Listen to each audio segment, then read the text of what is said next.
नमस्कार, उत्तराखंड एक्सप्रेस में आप सभी का स्वागत है। मैं हूं नीलू। करते हैं खबरों की शुरुआत। सबसे पहले खबर देहरादून से, जहां पर कांवड़ यात्रा पर जारी असमंजस के बीच आज सीएम पुष्कर धामी सचिवालय में बैठक करने वाले हैं। 2:30 बजे ये बैठक होगी और इस बैठक में मुख्य सचिव और डीजीपी भी मौजूद रहेंगे। आपको बता दें कि कांवड़ यात्रा को लेकर उत्तर प्रदेश सीएम ने हरी झंडी दे दी है, जिसके बाद अब मामला उत्तराखंड पर टिका हुआ है। वहीं आईएमए ने कांवड़ यात्रा नहीं कराने के लिए चिट्ठी लिखी है और कोविड की तीसरी लहर का हवाला भी दिया है। तो इस बीच अब आज ये बैठक होगी और इस बैठक के बाद ये फैसला हो पाएगा कि क्या कांवड़ यात्रा को मंजूरी उत्तराखंड गवर्नमेंट देती है या फिर नहीं।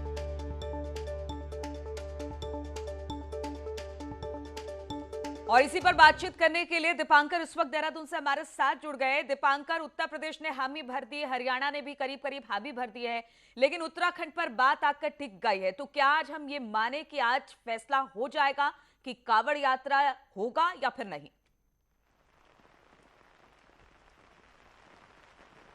बिल्कुल, आज उम्मीद है कि आज मुख्यमंत्री पुष्कर धामी ये बात साफ कर देंगे कि कांवड़ यात्रा होगी या नहीं, क्योंकि 2:30 बजे बैठक है जिसमें मुख्य सचिव भी रहेंगे, डीजीपी भी रहेंगे।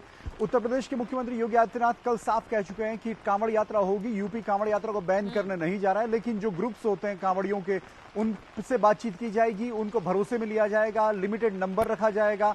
और उत्तर प्रदेश ऐसा नहीं है कि सिर्फ पश्चिमी यूपी से हरिद्वार के लिए कांवड़िए आते हो। उत्तर प्रदेश के अंदर अलग डिस्ट्रिक्ट से दूसरे डिस्ट्रिक्ट के बीच भी कांवड़िए चलते हैं। ऐसे में उत्तर प्रदेश के अंदर जो कांवड़िए चलेंगे उसकी व्यवस्था तो यूपी देखेगा, लेकिन जो कांवड़िए हरिद्वार आएंगे, खासतौर अगर हरियाणा से कांवड़िए आते हैं और पश्चिमी यूपी से कांवड़िए आते हैं तो उन्हें हरिद्वार आना है। हरिद्वार में एक अनुमान के मुताबिक जो मुख्यमंत्री ने माना है कि 3 करोड़ कांवड़िए हर साल 15 दिन के दौरान उत्तराखंड पहुंचते हैं। ऐसे में 3 करोड़ लोग आते हैं तो उनके लिए क्या व्यवस्था रहेगी? अगर आप नंबर लिमिटेड करते हैं तो वो लिमिटेड नंबर कितना होगा? उस लिमिटेड नंबर के हिसाब से क्या आप आरटीपीसीआर, एंटीजन टेस्ट, वो सारी व्यवस्थाएं कर पाएंगे?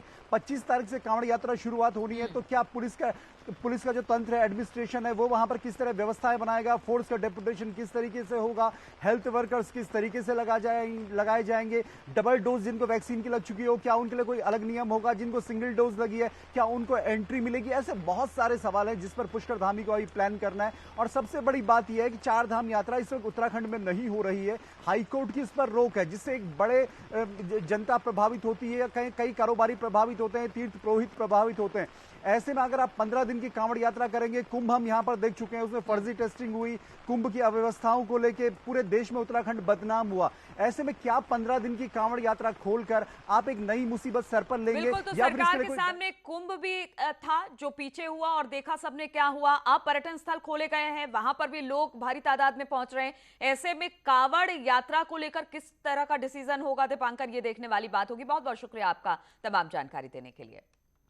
और कोविड के खतरे को देखते हुए एक बार फिर से प्रदेश में कोविड कर्फ्यू बढ़ा दिया गया है और इसके लिए शासन ने नई एसओपी जारी की है। अब सुबह 8 बजे से शाम 7 बजे तक बाजार खुलेंगे। वहीं पर्यटन स्थलों में भीड़ कंट्रोल करने के लिए डीएम फैसला लेंगे। साथ ही 4 धाम यात्रा पर फिलहाल रोक भी रहेगी। उत्तराखंड बीजेपी ने युवा मुख्यमंत्री और 60+ सीट का नया नारा दिया है। बीजेपी प्रदेश अध्यक्ष मदन कौशिक ने कहा कि हम युवा मुख्यमंत्री और 60+ सीट के नारे के साथ चुनाव में जाएंगे।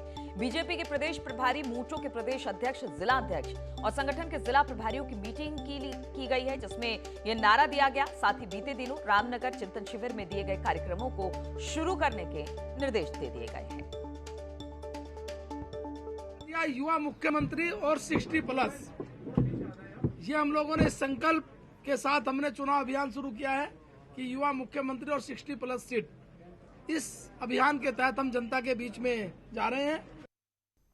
और उत्तराखंड विधानसभा में नेता प्रतिपक्ष और कांग्रेस प्रदेश अध्यक्ष को चुनने के लिए राहुल गांधी ने राज्य के नेताओं के साथ 1-to-1 बैठक की है। उत्तराखंड के कांग्रेस प्रभारी देवेंद्र यादव ने कहा कि अभी बैठकों का दौर और चलेगा।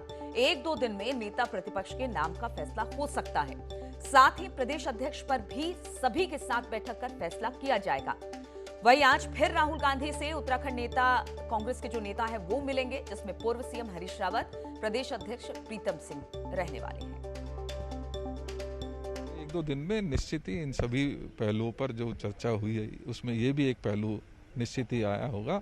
और हम जो चर्चा लगातार, मैं भी हर एक विधायक से, वहाँ की सीनियर लीडरशिप से, वहाँ के जो हमारे कार्यकर्ता हैं, डिस्ट्रिक्ट प्रेसिडेंट्स हैं, उन सभी से चर्चा मैंने की है। तो माननीय राहुल गांधी जी ने पहले ये जो उत्तराखंड की लीडरशिप है उनसे चर्चा की है, उसके पश्चात कल परसों में हम बैठकर उसके ऊपर फैसला लेंगे। और उत्तराखंड में फ्री बिजली पर सियासत अब चल रही है। बीजेपी 100 यूनिट बिजली फ्री दे रही है तो आम आदमी पार्टी 300 यूनिट। वहीं कांग्रेस ने इसे दोनों पार्टियों की नूरा कुश्ती करार दिया है।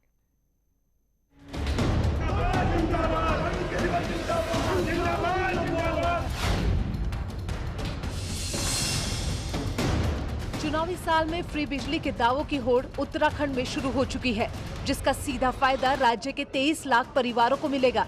फ्री बिजली सियासी दाव सबसे पहले पूर्व सीएम हरीश रावत ने चला था, लेकिन बीजेपी के ऊर्जा मंत्री ने इसे झपट लिया और देहरादून आए दिल्ली के सीएम केजरीवाल ने इसके आगे बढ़कर एक दांव और चल दिया। जैसे दिल्ली में करके दिखाया, वैसे ही उत्तराखंड के अंदर हमारी सरकार बनेगी। 300 यूनिट बिजली तक हर परिवार को मुफ्त बिजली दी जाएगी। मैं सिर्फ इतना कहना चाहता हूं कि हम भी 300 कह सकते थे, लेकिन क्योंकि कहने में और करने में अंतर है, हम उतना जितना प्रदेश की आर्थिक स्थिति होगी, हमारे कॉरपोरेशन की स्थिति वहन करने की होगी कि आम लोगों को राहत भी मिले, सांप भी मर जाए, लाठी भी न टूटे। उधर कांग्रेस का कहना है कि हरीश रावत ने पावर प्रोजेक्ट में सुधार कर सरप्लस बिजली पैदा करके लोगों को राहत देने की बात कही थी, लेकिन बीजेपी और उसकी बी टीम आम आदमी पार्टी मुफ्त बिजली देने का राग अलाप रही है, जिससे जनता का ध्यान मूल समस्याओं से भटकाया जा सके। हम इतनी बिजली पैदा करेंगे कि सरप्लस बिजली पैदा हो और उसके बाद लोगों को राहत देंगे, ये बात हरीश रावत कह रहे हैं। अब ये मुफ्त बिजली वाला जो राग अलापना शुरू किया है, मैं समझता हूँ ये दोनों पार्टियों का, जो बीजेपी है और उनकी बी टीम है, उनका मिला जुला काम है, नूरा कुश्ती है, लोगों का ध्यान बेरोजगारी से हटाने। फ्री बिजली पर अभी कांग्रेस ने पूरी तरह से अपने पत्ते नहीं खोले हैं। वहीं बीजेपी 100 यूनिट फ्री बिजली पर अपनी पीठ थपथपा रही थी, लेकिन केजरीवाल ने 300 यूनिट फ्री बिजली का वादा कर इसमें पेच फंसा दिया है। देहरादून से न्यूज़ 18 के लिए सुनील नरप्रभात की रिपोर्ट। वहीं दिल्ली से लौटे मुख्यमंत्री पुष्कर धामी ने उत्तराखंड में फ्री बिजली दिए जाने के सवाल पर सीधे सीधे कुछ नहीं कहा। उन्होंने कहा कि हमारी सरकार 24 घंटे और सस्ती बिजली दे रही है। उत्तराखंड के हित में जो होगा वो हम करेंगे। जो सरकार है अभी चल रही है वो सबको अच्छी बिजली दे रही है, 24 घंटे बिजली दे रही है और सस्ती बिजली दे रही है, और उत्तराखंड के हित में जो आगे होगा वो भी हम करेंगे। और एक तरफ राजनीतिक दल फ्री बिजली का ढोल पीट रही है तो वहीं दूसरी यूपीसीएल निजी कंपनियों पर भी खूब पैसा लुटा रही है।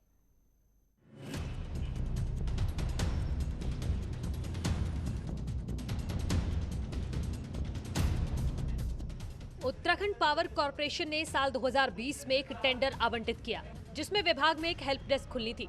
हेल्प डेस्क का काम निगम की हार्डवेयर सॉफ्टवेयर में सुधार कर अधिकारियों की मदद करना था, जिसके लिए मेसर्स मोबिनियर्स इंफ्रासिस्टम प्राइवेट लिमिटेड को काम दिया गया। कंपनी ने अपने जिन खर्चों का ब्यौरा यूपीसीएल को दिया है, उसमें सबसे ज्यादा तो कर्मचारियों की सैलरी है, जिसे अब विभाग वहन कर रहा है। आइए एक नजर डालते हैं कर्मचारियों की सैलरी पर।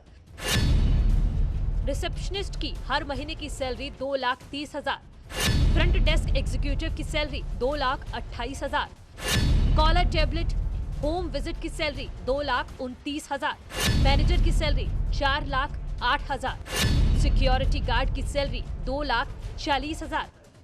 वहीं इन खर्चों पर अब सवाल उठने लगे हैं और कर्मचारी संगठन इस मामले की उच्च स्तरीय जांच की मांग कर रहे हैं।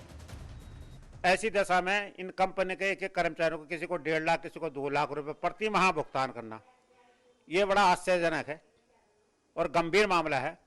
एक तो निगम वैसे घाटे में जा रहा है और ये घोटाले जो हो रहे इतने लाखों रुपए के, इस घोटाले की तो जांच होनी चाहिए कि भाई कंपनी को ऐसा क्या काम पड़ गया कि क्या पहले काम नहीं चला था पावर कॉर्पोरेशन का। ये इसके आने से कितना गुणवत्ता में सुधार है, ये श्वेत पत्र जारी करें कितनी गुणवत्ता में सुधार है कर्मचारियों के उसमें। हालांकि ऊर्जा विभाग का कहना है कि विभाग में कई लीकेज हैं और इन सभी की जांच होगी। जो गलत हुआ है उसको भी जांच होनी चाहिए, समय के साथ जांच होनी चाहिए, और देर से क्या हुआ, न्याय भी कभी कई बार अन्याय होता है, तो हम उसको भी करेंगे। 3 3000 करोड़ रुपए के घाटे से जूझ रहे निगम के अधिकारियों पर मिलीभगत के आरोप लग रहे हैं और एक बड़ा घोटाला होने की आशंका जताई जा रही है। लेकिन देखना होगा कि ऊर्जा मंत्री बने हरक सिंह रावत इस पर कितना लगाम लगा पाते हैं और कब तक इस मामले में कार्रवाई होती है। सत्येंद्र बर्तवाल, न्यूज़ 18, देहरादून।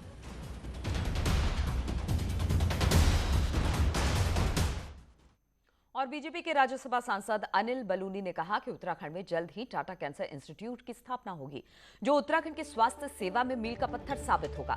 अनिल बलूनी ने कहा कि जब वो खुद कैंसर से जूझ रहे थे और मुंबई में अपना इलाज करा रहे थे, तब उन्होंने सोचा कि जिस स्तर का इलाज मुझे यहाँ मिल रहा है, ऐसा ही इलाज उत्तराखंड में भी लोगों को मिलना चाहिए। जिसके बाद से उन्होंने परमाणु ऊर्जा मंत्रालय से मंत्री जितेंद्र सिंह के साथ कई दौर की बैठक की। अब उत्तराखंड में विश्व स्तरीय कैंसर संस्थान की स्थापना अंतिम चरण में है। मैंने एक संकल्प लिया था कि जिस प्रकार का इलाज मुझे मिला है, उत्तराखंड के प्रत्येक हमारे भाई बहनों को भी इस प्रकार का इलाज मिल सके। और मैं लगातार प्रयासरत था कि उत्तराखंड में कैसे टाटा कैंसर हॉस्पिटल की एक इकाई खोल सके, उसके लिए मैं लगातार प्रयासरत हूँ। टाटा ट्रस्ट से भी मेरी लगातार उस विषय में बातचीत हुई है। आज डॉक्टर साहब से मैंने रिक्वेस्ट की है कि उत्तराखंड में टाटा कैंसर हॉस्पिटल की एक इकाई खुले, जल्दी से जल्दी खुले और उत्तराखंड के जो हमारे भाई बहन हैं उनको लाभान्वित वो सब हो सके। माननीय अनिल बलूनी जी ने ये प्रस्ताव रखा है और निश्चय ही हम एटॉमिक एनर्जी के विभाग के समन्वय से और टाटा मेमोरियल सेंटर के समन्वय से ये प्रयास करेंगे कि जितनी बड़ी यह व्यवस्था वहां पर स्थापित हो सके उसका प्रयास किया जाए। इसको लेकर के टाटा मेमोरियल अस्पताल के जो मुखिया हैं डॉक्टर बडवे, मैंने उनसे भी बात की है, वो भी इसका अध्ययन करेंगे और शीघ्र ही हम इसमें कुछ ना कुछ पेशकदमी करेंगे। और 2022 की टक्कर से पहले न्यूज़ 18 पर सीएम योगी ने एक्सक्लूसिव इंटरव्यू दिया है। मैनेजिंग एडिटर अमीश देवगन के बेबाक सवालों पर सीएम योगी ने सभी मुद्दों पर दो टूक जवाब दिया। न्यूज़ 18 को 2022 का रोडमैप बताया। धर्मांतरण से लेकर आतंकियों की गिरफ्तारी तक प्रदेश के हर ज्वलंत मुद्दों पर जवाब दिया। सीएम योगी ने जनसंख्या नीति में कहा कि सियासत नहीं होनी चाहिए और इसके लिए जागरूकता बहुत जरूरी है, लेकिन कुछ लोग मिशन मोड में जनसंख्या बढ़ा रहे हैं। ये लग रहा है कि आप लोग एक धर्म विशेष को टारगेट करने के लिए ऐसा कर रहे हैं। ये विपक्ष का आरोप है। मेरे पास कई सारे बयान है। अबू आजमी है समाजवादी पार्टी के नेता, वो कहते हैं जनसंख्या कानून से किसी एक समुदाय को टारगेट नहीं किया जाना चाहिए। मेंबर ऑफ पार्लियामेंट है शफीकुर रहमान बर्क, वो कहते हैं पैदाइश अल्लाह का कानून है और कुदरत से टकराना ठीक नहीं है। यानी आपके टाइमिंग पर सवाल है कि चुनाव से 6 महीने पहले और भारतीय जनता पार्टी का एक पॉलिटिकल लीनेज है, जो आरोप बीजेपी पे लगता है बंगाल से लेके गुजरात तक और गुजरात से लेके उत्तर प्रदेश तक। देखिए, हर एक मुद्दे को जी, जो व्यापक लोक कल्याण का हो, राष्ट्र कल्याण का हो, उसको राजनीतिक चश्मे से नहीं देखा जाना चाहिए। इसके पीछे व्यापक जनहित है, एक एक बच्चे का, एक एक माँ की सुरक्षा का और अंततः प्रदेश और देश की समृद्धि और विकास के पथ पर अग्रसर करने का उसके पीछे का भाव है। हम लोगों ने भी उसको उसी भाव के साथ रखा है। मैंने कहा ना, पहली चीज देखिए, दोनों चीजें हैं जी। देखिए, जो लोग जनसंख्या मिशन मोड में बढ़ा रहे हैं जी, क्योंकि हमने उसका एक पक्ष ये भी रखा है कि व्यापक जागरूकता, अवेयरनेस के भाव में अगर कहीं पर इस प्रकार की स्थिति है तो उन लोगों को जागरूक किया जाना चाहिए। चलिए यहां पर रुकेंगे छोटे से ब्रेक के लिए, फौरन लौटते हैं।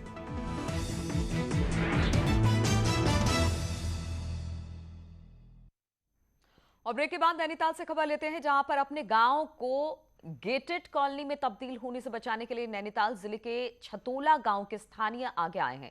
गांव को बचाने की मुहिम में सोशल एक्टिविस्ट पीसी तिवारी भी जुड़े। छतोला गांव रामगढ़ ब्लॉक में पड़ता है। स्थानीय लोगों का आरोप है कि इस इलाके में पिछले कुछ समय से बिल्डर्स ने आकर गांव और इलाके का नक्शा बदल दिया। गांव वालों का यह भी आरोप है कि उनके बच्चों के लिए उपलब्ध एकमात्र प्लेग्राउंड और 70 साल पुराना वाटर टैंक कंस्ट्रक्शन की वजह से खराब हो गया है।